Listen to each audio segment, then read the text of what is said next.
Welcome back to another episode of TikTok Famous Podcast. Today I have on the show Ashley Huffman Clark with over 2 million followers, known on TikTok as Trashley Anonymous.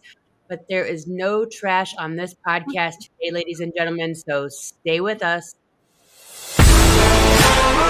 You're listening to the TikTok Famous Podcast, where viral fame meets raw reality. Join your host, Meredith Willits, as she dives deep with your favorite creators to uncover the real stories behind the scroll, the highs, the lows, the algorithm chaos, and everything in between. This is not your average interview. This is the TikTok Famous Podcast.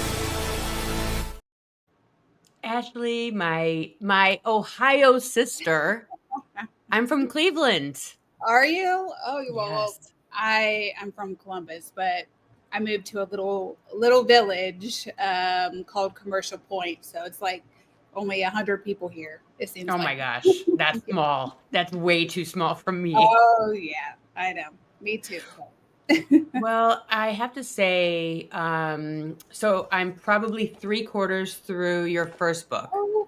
I went online, I went on Amazon and just put in your name, and this is the first one that popped up, and I did just hit clicked and purchased. So I see that you have a third book coming out. So congratulations. Out. It's already out. Yeah, I'm working on my fourth one. So Holy crap. I know. The third one is more of like a short story. I've always wanted to do like a. Can I say? Is there like certain things like okay? I've always. I mean, we're on Facebook Live, so I think the only thing that people ever get like up in a roar about is like talking about DRUGSs or doing DRUGSs, but everything else, I think we're kind of okay. Okay, but I've always wanted to do like a hooker magazine kind of thing, and I was just trying to fill it out for my third. That's basically what the third one is. It's more of like a magazine style, short story kind of vibe. But my fourth one is my tweaker tales that I'm working on. So okay, so for those of you that are new to Ashley, grew up in Ohio. Mom passed away when you were very little, didn't even know that your mom passed away. Is that kind of the vibe? Yeah, so my mom passed away when I was 18 months old. So I've always known like my grandma and grandpa as my mom and dad. And my biological dad is still here. I'm actually friends with him on Facebook, but I've only seen him 4 times. Yep. Only seen him 4 times, maybe talked to him, maybe, I don't know, 5 or 6 times. So I've always said that he's, passed away right along with my mom. And it wasn't until I was about 7, 8 years old, my aunt had came over because she lived right behind us when we lived at Buckeye Lake Music Center. So she came down and I don't know, I guess she was in whatever moods or something. And she heard me call, my mom. And she's like, that's not your mom. Your mom passed away when, you was a baby, and your dad's still here. He doesn't want anything to do with you. That's your grandma and grandpa. Stop calling them mom and dad. And I literally ran in the house crying because I'm like, what is she even talking about? And that's when my grandma sat me down and was like, yeah, this is what happened. And I've always seen a picture of my mom that she had, hanging up. But I just always thought of like, that's, my aunt's sister. So I thought it was, my aunt. Like nobody told me otherwise until that incident. So yeah, that was the first. Which, by the way, if you start lagging with Wi-Fi, don't hang up whatever you do. Okay. Just keep rolling with it because it's recording on both ends. Okay. Well, I think I just started to lag for a second. So I'm just saying, like, sometimes it happens and just like power through and just keep going. Gotcha. As I read through your book, and I could literally sit on this podcast with you for about, 10 hours. Thank you so much for agreeing to do it. Your honesty on social media, and I think that you're so honest that people call you a liar. Mm-hmm. Yeah. Does that make sense? Because like you went, okay, So you used to be a hooker, Mhm. starting very, very young. Then you got into drugs very, very, very young. Mhm. You were evading the cops for like ever and had multiple charges and had multiple warrants out for your arrest. You name it, you have done it. Like you are literally the after school special. However, you've also been honest about all of it. And then you've now also been honest about all of like it's wild to me how raw you were because you were on Suboxone to get off of drugs. And you literally detailed your every single day struggle with getting off of the Suboxone. And you were getting shit for it. Like I was watching this and I still get shit for it. Like I initially started doing TikTok videos when I was actually on methadone and I was transitioning to Suboxone, and I was going through the worst precipitated withdrawals because I literally had just taken, I think I was on like 90 milligrams or 95 milligrams of methadone. I took it at like 7 o'clock in the morning, and then my brilliant idea, thought that, oh, I'll just take a whole 8 milligram strip at 3 p.m. And that's what I did. And I had to go to work that evening. And those precipitated withdrawals kicked in like no other. I thought I was dying. It was horrendous. I'd never felt anything like that before. So then it only lasted for maybe 24, maybe like 36 hours. And then, I was starting to, get on the other side of it. So I started making TikTok videos. And then I had seen a lot of younger girls who were in the same industry as I was that were glamorizing that lifestyle. And mind being you, on methadone or being on the Suboxone? no, on being a Regular sex, drugs. no, being Oh, a being sex. a sex worker. Okay.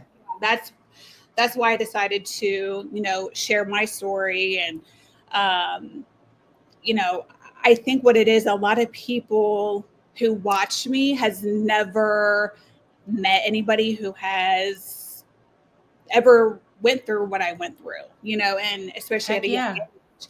And so they just automatically assume like, oh, she's lying, she's this, and I get it. I understand, it's pretty wild to, you know, watch somebody and they have all these crazy stories that are literally crazy. And, they do, second guess themselves like, is she telling the truth, But You know what? While you're talking, I just want to interrupt. What I'm seeing in my head, I don't know if you know this or not, but I'm psychic. But what I'm seeing in my head is this when you're talking about people that don't believe you, the vision that I'm getting is the judgment of people that do what you did don't get to have a nice life. And so that is what that energy is coming from is like, no, because I've been taught that when you do bad things, then you get punished. And there's no way that you're having a good life and living in a nice community if you did those bad things, because then my brain will explode. And the way that I see the world is not working out the way I think it should. And it doesn't pass the you're supposed to be punished litmus test. Does that make sense? Because like that's how I'm seeing it from their eyes. yeah, I talked about this a lot of times too. Like even to this day, like I have a lot of guilt because I was blessed with this platform. And I was blessed with a partner who also went through what I went through. So she understands, and she, you know, is a really hard worker. She works full time, and she's amazing. Um, and I've also stated too, if it wasn't for me having this platform, I would still get to where I'm at, but it would have taken a hell of a lot longer to get to where I'm at. And I still talk to, a couple girls who's still out there that, I knew, back then, and they're still out there, or they would get off the streets and get clean and sober, then they'll go right back. There's this one girl who I met a few years ago, and she was so inspiring to me, and so inspiring to a lot of other, working girls, and she's right back out there, and it is a lot of guilt because a lot of girls where I come from don't get this opportunity. They're either still Do on you the think? Do you think that you started? I mean, the vision I cannot get out of my head is the experience that you had at 12 years old. You can't. First of all, you can't make that shit up. right. Just so we're all on the same page. Yes. None of that can be in someone's imagination what happened to you. And this is in the it's my PUSSY, I'll do what I want. So if you're looking to see what I'm talking about, it's in this book. It's on Amazon. You can't make it up. Do you think that moment, you know how like like your kids growing up and they're like, okay, my mom's a teacher, my dad works on the railroad. And so you see those lines of, okay, these people make money and this is the way they make the money. And so these are opportunities for me also to make money. And then maybe they get introduced to aunts and uncles, or like the school introduces them to ways to make money. Okay. So let's just start there. That's how normal situations happen in the real world. But you were shown a way to make money in this very weird, horrible, traumatic experience. Do you think that was like, okay, this is a way to make money? Or do you think that also with that was, and I don't really see other ways to make money. No one else is like showing me like, and you can go to college or you can go to beauty school. Or did you have those things also shown to you and you were like, screw it, this is easier? So my grandpa was the one who always pushed for an education. He's like, I don't care what you do with, your life, just always go to college, get a degree. And I was a really good student. I always got straight A's, maybe a couple B's here and there. Like and I would also get paid for, being a good student. Every, A, I would get $20, a B, I would get $10. So that incident when I was 12, honestly, I had no idea where or how that even came about in my mind, my brilliant mind, to even want to meet somebody who I just talked to on the internet. We just got a computer, we got the internet, and he was from New York and he was like in his early 20s. I can't remember how old, but he wanted to meet at, a movie theater. And I remember telling my grandma, okay, well, I'm meeting a friend and we're just going to go watch a movie. And she's like, okay. My grandmother was very, and she should have been very protective. Like, who are you meeting? I need to meet them. I need to meet their parents. So she just, came with me, literally walked with me throughout the mall because the movie theater was inside the mall. And I thought she was about to, leave because I saw him standing there with a bouquet of flowers. Like, why would you? And oh my God, by the way. Okay, now he's 20s, you're 12. And you have told him that you are 12 and he still wants to meet you. And he's driven his ass all the way from New York to the Columbus, Ohio area. Just so we're all on the same page here. Now, I initially did tell him I was 18. So I told him I was 18. We talked for a couple weeks. And right before we were, going to meet, I felt bad. I'm like, okay, well, I need to tell you something. I'm not really 18. I'm 12. And he was more okay with the fact that I was 12 and 18, which, and I don't, and this is never okay, but back then in my family, that was normal. Like my mom, she got married, I think at 16, and her husband was, in his like late 20s. My aunt, she, was young and her partners were like older, like a lot older. So I stayed with my grandma and my grandpa, so I always thought that was normal. And I did not know that was not normal until probably my late teens, because that's what I was, used to. So that incident, like when I met him at the movies, it was supposed to just strictly be just watching the movie. And like we didn't have like no discussion beforehand, like we were going to do this or that, and he Yeah. was pay me this or that. Nothing. That just came about. Like I don't even know how, but my grandmother went into the movie theater with us, and she sat beside, like literally beside me. So he went to the bathroom a couple minutes later. I'm like, okay, I don't feel good. I got to go to the bathroom. She's like, oh, you're not tricking me. So she literally got up and, walked me to the He bathroom. And followed you to the bathroom thinking well, that that was going to be enough. well, he went to the bathroom first, and he told Yeah. me, he whispered, go ahead and, meet me in the bathroom. And my 12-year-old mind's like, oh, okay, I'll do that. So I did. And my grandmother waited outside of the bathroom, entrance. And that was a quick, I don't know what I can, say on here, but it was a quick $20. And back then, $20 was a lot, a lot of money. So that was my very first experience of, that kind of situation. Yeah. So when I ended up meeting my son's father at 14, and that, incident when I was a virgin, when he came over, and when he left, I wasn't. It was not willingly, by the way. And my aunt just blew it off. So I just had in my mind, like, okay, well, I remember the incident when I was 12. I made, a quick $20, barely doing anything. So I'm just going to go ahead and do what I have to do and make a lot of money and get away from this family. Because there was a lot of things that, led up to, There's a lot of abuse, sexual abuse throughout your entire childhood with many different people.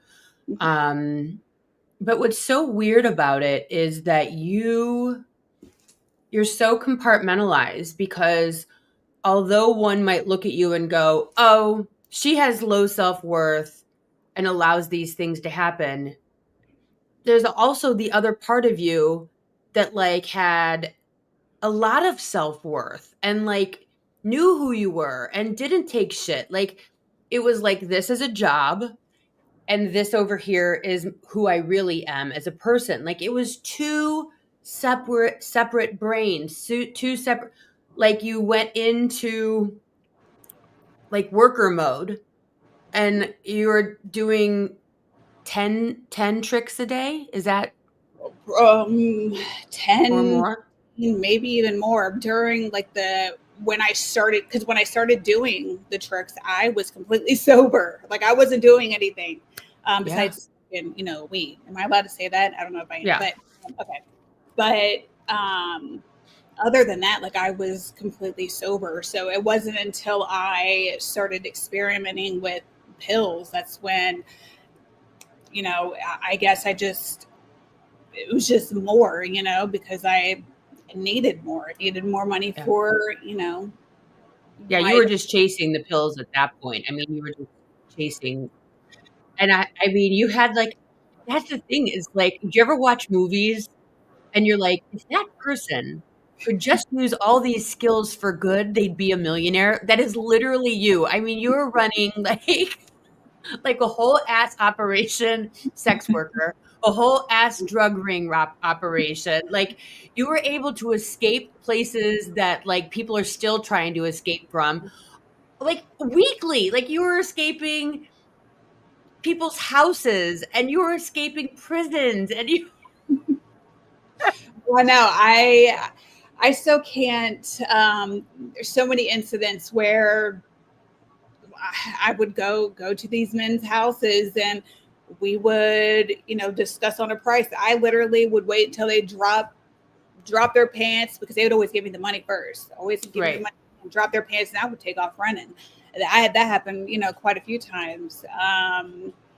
With my, pills and everything, I was in nursing school at the time, and that didn't last long because obviously I took the doctor's DEA number, and back then you can call in your own, not your own. No, you cannot do that, but you can call in, other people's prescription if you're certified to do so. And I had in my mind that I was, because they taught us how to do it. So I was doing it for, other people, and then I started doing it for myself. And I got away. Well, I thought I got away with it for a long time, but it wasn't that. They were literally building, you know, building cases after cases in numerous counties. And my first time ever getting arrested, I was freshly 18 and I was scared shitless. I didn't know what to expect. And then I got out, had an ankle monitor on. I kept in and out of jail, like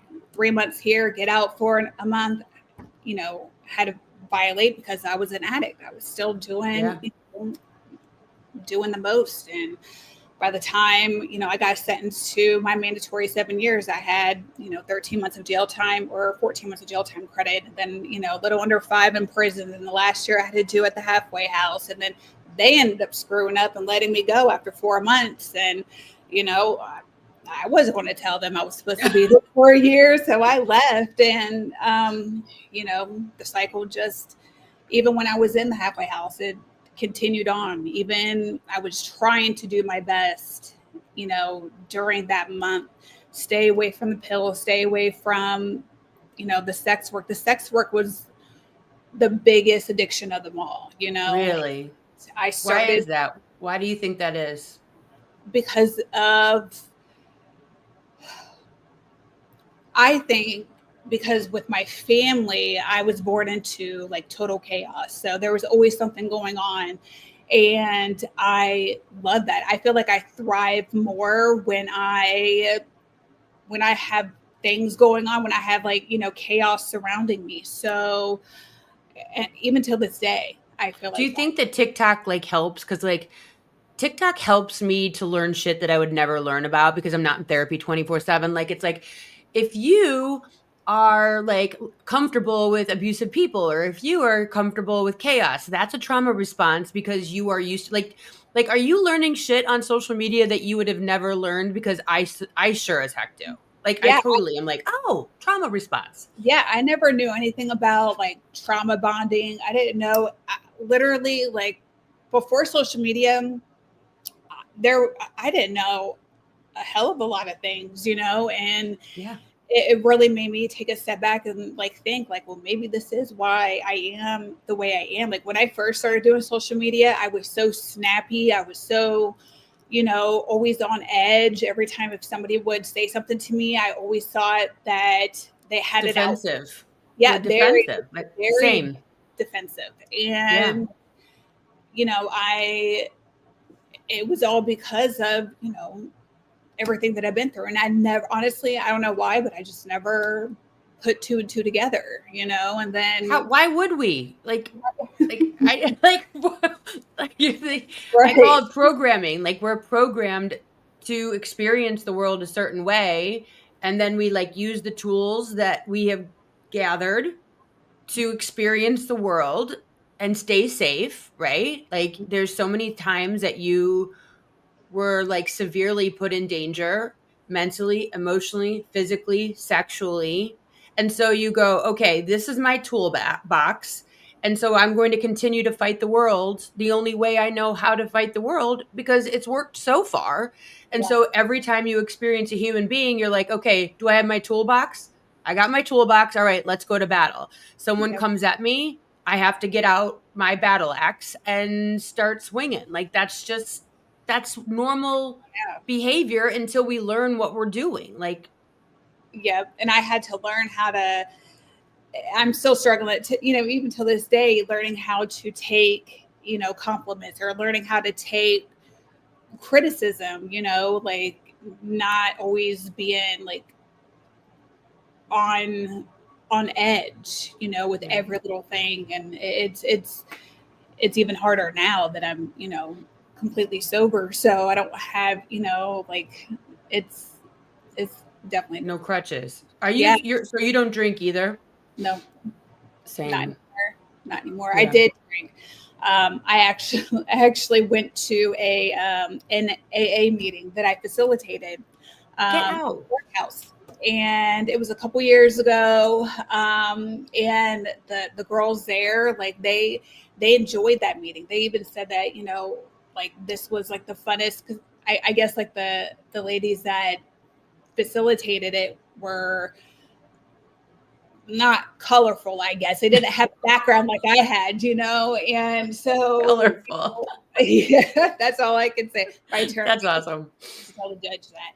So my colorful background, I guess just drew them in. And once people saw that I was there facilitating the AA meeting, the jail kept getting phone calls because, back then I did drink. Like I drink, and when I say drinking, like once in a blue moon, literally, maybe 2 or 3 drinks a year, not like Oh, wow. Mm-hmm. a lot.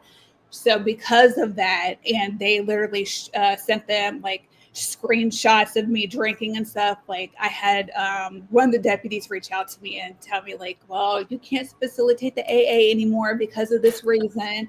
And I get it. I understood, but I was pissed. I'm like, well, that's messed up. Like these girls really enjoyed me, being there. And, it's, I feel like somebody's always, watching and always trying to sabotage every little thing that I do on here. So I've learned my lesson on just keeping the majority of the things to myself and not say too much anymore.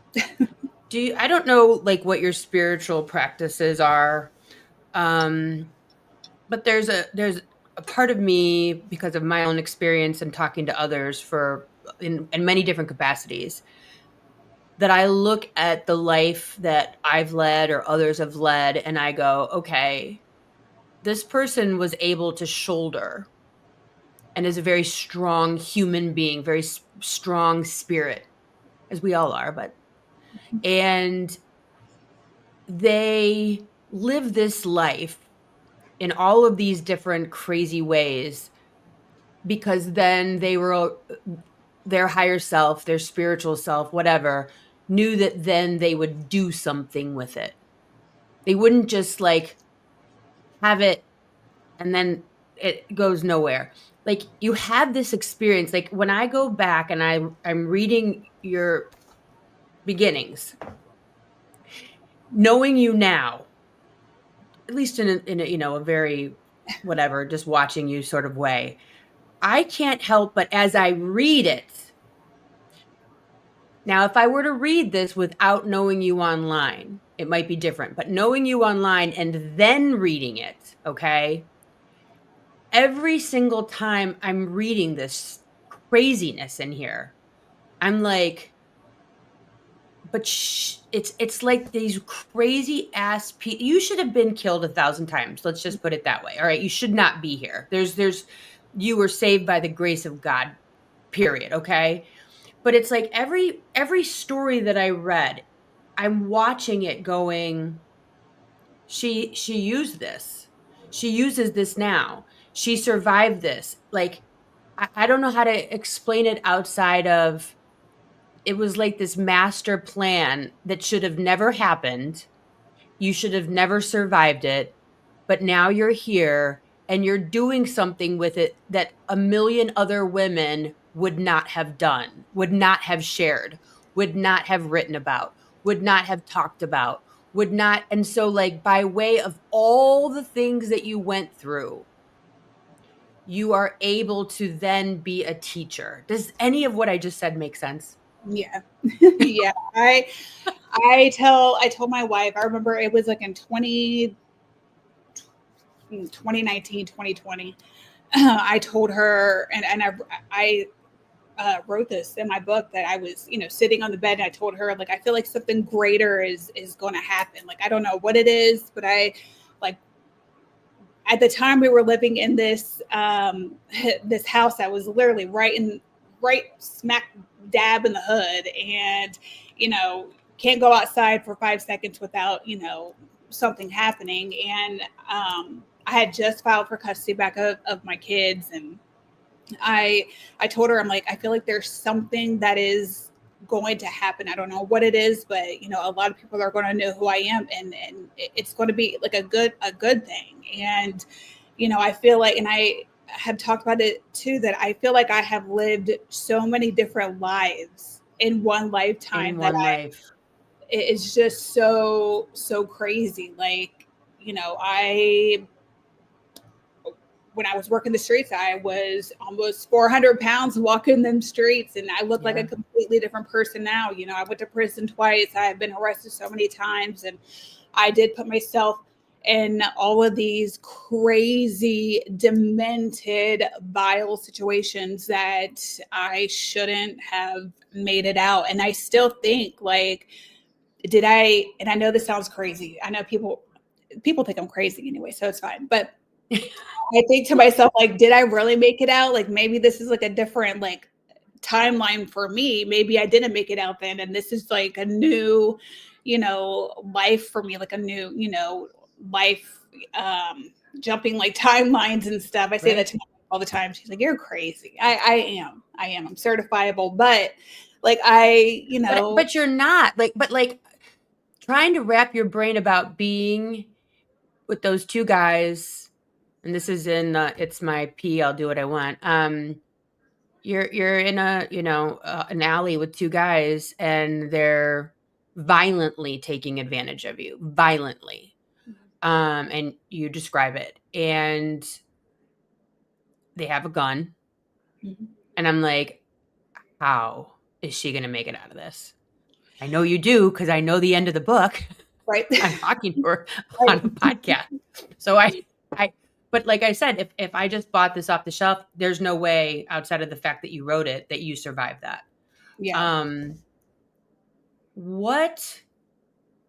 What did that feel like in 2019 when all of a sudden you were like, something big is coming? And I don't like, how did that, like, was it a dream? Did you wake up? Was it just like light? Did it feel just like hope? What is, because like this is a very real thing, and this exact thing happened to me in like 2008. I remember standing in the kitchen, and I looked up at the ceiling, and I started crying, and I think I had my third kid at that time, and I just looked up, and I'm like, this cannot be all I'm meant to be as a mom. And I'm like, this cannot be it for me, is just being a mom and a wife for the rest of my life. And from that moment, everything in my life changed. Yeah. Was that kind of thing for you, where you're just like, I just know something's happening? It wasn't a dream. I don't know what it was. Like, I literally, at the time I was working third shift at the hotel. So I'd wake up about 3:30, and, my wife, she, worked during the day. So she would already be up. And I remember just waking up, and there was just something that told me at the time, I haven't heard from like my oldest son. And at the time, like, I would talk to him every now and then, once I got out of prison in 2018, I would talk to him, sporadically, like a month here, wait for a couple months and talk to him again. Well, I haven't heard from him in like probably 3 or 4 months. And I'm like, man, there's something, I don't know what it is. And I ended up Googling him, and, saw that he was in jail. And I don't know what it was, but maybe it was just something that literally was just like on my shoulders that just said, like, this is like the beginning of something greater that's going to happen. And I know that's crazy because of like what he was in jail for, but I don't know. It's just like a knowing. I don't know. It's like a sixth sense, like something was going to happen. And then that's when, I started doing, TikToks. I started, it got to the point to where I was able to, quit my job. And I remember, like, I literally changed my way of thinking and changed how I like talked. Like, I remember when I was out there in the streets, I would always say, because I always heard from other people, you're a piece of shit. You're not going to do anything. This is you. This is your life. This is all you're going to, ever amount to. And so I kept telling myself that, and I literally manifested that, for myself. So from, 2019 or 2020, whenever it was, like, I remember just changing how I talked about myself. And I remember, saying, I'm going to stop thinking that, and I'm going to, change the direction of, I'm going to do, something better. I'm going to do something greater with my life. I don't know what it is yet, but it's going to be something. And then, me telling my story on, TikTok, it took off because people like to see chaos. People like to, hear about I think crazy. different lives though. Like people don't have the experience with these situations, and it's like, tell me more, because Yeah. I drive the same route to work every day for 30 years. I do the same thing every day, and so like you're like, like your own reality TV show. It's like, oh, tell me all the Tell me things that more. you I'm intrigued. I want to know what else, yeah. what else happens. Like, yeah. And it I still have to pinch myself even till this day, because like I'm very, very blessed. And, and I've had said so many times that girls like me don't get this opportunity. Like it's literally one in a million. And I would never, ever in a million years, ever take advantage of it. I will always, there's been a couple times where I did get, a little big headed, but I had to,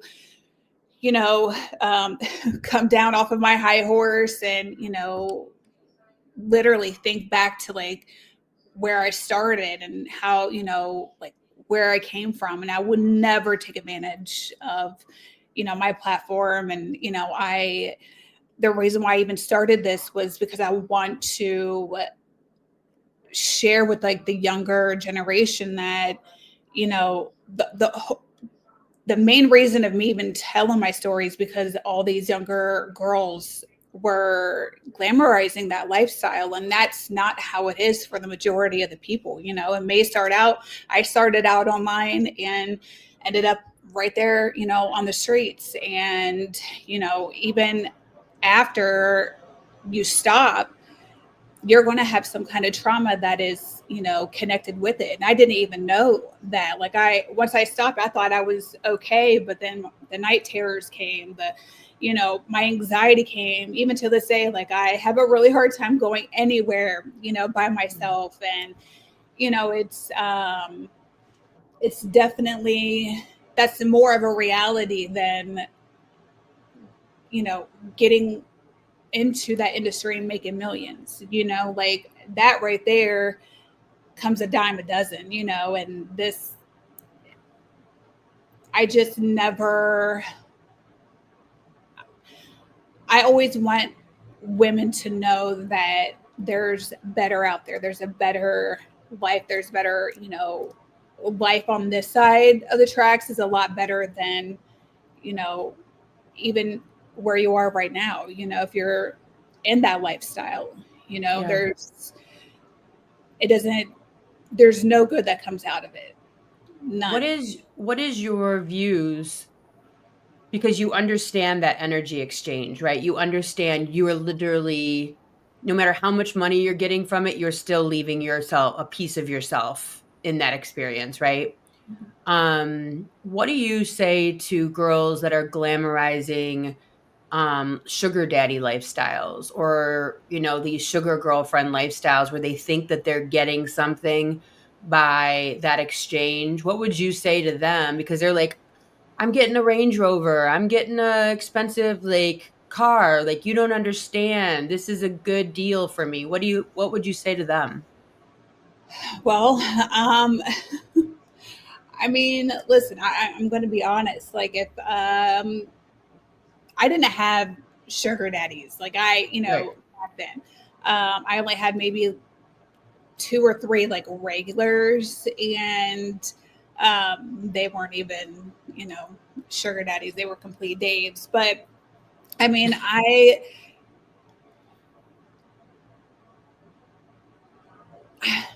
it's really hard for me to say, because I feel like I'm going against like what I know. I feel like, if you're safe and if you're playing it safe, then, take it for what it's worth. But eventually, I feel like the majority of the time you're going to find yourself in a situation where it's going to Bite you in the ass. cost you a lot. Yeah, like I mean, I just look at you, and it's like you were lying, you were cheating, you were running, you were always thinking you're get ahead of the game. You always thought you were running, you thought you were smarter than everybody. right? And you still kept falling down. And now it's like, all right, I'm doing things right. I'm telling the truth. I'm whatever. And now you're almost a 4-time author, a best-selling author, P.S. Best-selling author. You have like, one of your books has like 4,000 reviews on Amazon. Like, that's insanity, okay? Like, I look at the sugar mama, sugar whatever daddy lifestyle, sugar girlfriend lifestyle, and I'm like, again, if you could just use all of that for good, you know what I mean? Like, there's a whole, like, happiness, a total package of a life where you're proud of yourself and you're creating things and you're accomplishing things versus I'm pretty and a guy likes me. There's just like, there's more to life than a guy liking you and buying you things. I think that's my takeaway. It's like, yeah, and I mean, a lot of people are like, well, what do you think a wife is? Or, what do you think being a wife is? Is a staying home wife? I'm like, there's still a different energy exchange. If you buy a house, you have dowry rights. If like, you're creating something, you're creating a business, if you will. I just look at the things that you're accomplishing, your partner, your wife, your kids, being a creator, being an author, being on podcasts, being all these things. Even no matter what, at the end of the day, you lay your head down at night and it's you. It's not what someone finds your value. Like, because if you're a sugar mama or have a sugar daddy, whatever it is, you're running around waiting for someone to find your value. Does that make sense? Yeah. And eventually, like, I always tell people, like, what would you do if you, have a daughter, like, and they want to, be in that industry, because that is sex work. That, there's different levels to sex work, OF, sugar mom, sugar babies, and all that stuff. Like, if you have kids and they come to you and say, well, I want to do that, like, what would you tell them? Yeah. I feel like a lot of them would say, well, I would say, go for it. But it's really doing it, or, saying it and actually being in that situation is two totally different things, and, and I, at the end of the day, I want, better for my kids. And I have said this so many times too, if it wasn't for my kids, then I probably would still be out there, because I love that lifestyle. And that's crazy. Like, I loved it. I loved the people that I, surrounded myself with most of the time. I had more good times than bad, but the bad totally outweighs the good. And, like I said, if it weren't for my kids, I would still be out there. And that's a lot of things. That's what I struggle with, even, in the beginning when I first got, clean and sober and left that life. Like, I got clean and sober first, but I was still doing it. And I didn't stop, the sex work until I think April or May of 2019. And wow. So that butted right up against starting TikTok. I started TikTok, I think, maybe 6 months later. Wow. Yeah. So, I mean, you were fresh. It was more difficult for me to stop that lifestyle because I liked it so much. It's very, very much addictive. I loved being able to, wake up, in the morning, if I did go to sleep, and, be able to go out there, make money, and then do what. I didn't have any responsibilities. I didn't have any bills to pay. I was just free and to do whatever I wanted. And the people that I surrounded myself with, were just as crazy as I was. So, like, we always had fun. It was never like a dull moment. It was always something going on. So when I stopped everything and I started living the life that I have now, and it's so peaceful. It's so quiet. Like nothing ever goes on. Like there's no drama in my life whatsoever. So it's hard for me to transition into The the life. silence is deafening, as they say, right? The silence is deafening. So Yes. you also went through online in front of all of us some challenges in your marriage. Mhm. Um, do you ever post or are you afraid to post? Are you afraid to put yourself out there because you know the judgment's coming? You know it's coming in. You know people are going to be so awful because this is where we are, and 2 million people following you. That's not just a For You page. Yeah. That's followers, 2 million people with lots of ideas and lots of opinions. When you go through this, when you're getting off as a box zone, when you're going through a hard time in your marriage, and you're putting it all out there, at least for us, it's a lot.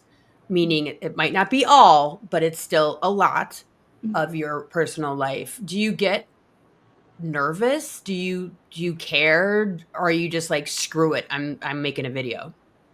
I I say screw it. I'm making a video. I don't really value my supporters. Let me say this: I value my supporters' opinions and their feedback 100%, and they are always loving and always supportive. Like no matter what I do, like I can fall off the wagon today, and they will always, they'll be there. Um, the ones that I don't value are the Reddit rats. Like I couldn't care less what they say. So I feel like it's important to, like I said, I learned my lesson on not sharing everything and just sharing like bits and pieces of my life. But my marriage with my wife, it was rocky. I don't know what it is, maybe because like everything that I've been through in my childhood and sex work and even being on MAT, I did not have a sex drive. My sex Yeah. drive, even till this day, is completely gone. I probably could go the rest of my life without any touch, any kiss, any affection, and I would be completely fine. Like and she's the opposite. So, you know, that's and that and that's why I tell people, all the time, like there's always two sides of, every story. Like people were, attacking her because of her texting, her ex and everything. And yeah, it did hurt me. Like I was really hurt, but I also understood, like unless like you've been in like a situation like this, like I guess you really don't understand, you don't get it. And a lot of people are like, well, she cheated, she did this, she did take it further than just texting, but I still look at it as such, and she knows that. But I can just imagine like if the roles were reversed and Yeah. it was her and it was me, like how I would feel, and we're still working, through it. And I refuse to give up on a marriage and a relationship that we have literally built from the ground up. Like when we first met, she didn't have anything. I didn't have anything. Like, she relapsed right when she met me, the first day that she met me, because I was, on drugs, and the moment that I got released from prison. So we literally got sober together, and she was with me through relapse after relapse. And she supported me with my crazy idea of quitting my job and just doing social media full time. And then with me with writing my books. And like you don't find somebody like that too often. Like it's always, if I don't have it, she has it. If she doesn't have it, I have it. And never once has she ever thrown anything up in my face. That's So huge. yeah, and that's why I will do whatever it takes to try to make it work. And it's hard because like, I don't know, maybe it's just a little bit of everything, my trauma, and maybe because I'm old as shit now and I just don't have I don't have the drive, but like, I just refuse to allow anybody to, disrespect her. And I never once came up on here on social media and ever disrespected her, never once thrown her under the bus. Like, I just said what she did, and, it hurt me, and, it still hurts, even till this day, thinking about it. But, we're working through it. And I know that, we'll get to the point to where hopefully, I'll be able to be affectionate. I don't know what's wrong with me. I really don't. So I had on my other podcast. I have another podcast, Meredith with a Y, and I had on she's like a sex therapist or something like that. And she was talking about how men have sex on the brain. And so theirs starts with the brain, whereas women, because our brains are always thinking of 7,000 things, a lot of times we have to start with the physical, which is so weird. So it's almost like we have to get in our bodies, and men have to do or men can just be have the whole thing here. But women, a lot of times, if they're where you're at, pressure holds and squeezing and coming back into your body. So if we can't get our brain there, we need to get our body there, and then our brain will follow, and then we'll want it. Isn't that crazy? I always thought yeah. And so I was listening to her while she was talking, and I'm like, that kind of makes a lot of sense. We need to get present first, because we're laundry, video for tomorrow, breakfast, we're here, and we're not in our bodies. We are literally at the grocery store, at our kids' locker, in the basement, at the we're everywhere. And it's no, you have to come back here, and then you have to realize you're here inside of your body. And then once that's kind of a safe space, and you're not over there again, then there can be forwardly motion. So I was telling my husband, I'm that's so crazy. I would have thought, but no. And now that I know that, I'm that makes so much sense. Physical first, and then you'll want it. Not want it and then the physical to follow. So try that. I'll try anything. I always look at that part of my life as a transaction, and that because of, and that's so awful for me to say, but I do. No. And it just brings back, things that I don't want to, think about. So then I just, shut completely off, and I don't want nobody to touch me. And, it's just, I don't know. It's so awful. I know it is, but it's not awful. Stop judging yourself, because that judgment is the beginning of a nightmare. It just is. It's not bad. It's not good. It's not wonderful. It's not horrific. It just is. This is where I'm at without any judgment. And now where do I go from there? It is. It's hard for me to do that though. I'm so hard on myself. So I always, I don't know. I just look at it other people and compare myself. I don't know. It's just hard. So I get that. Well, you were so beloved by so many people, working on your 4th book. So I will tell you, when I first opened your book, there's not a lot of paragraphs. Mm-hmm.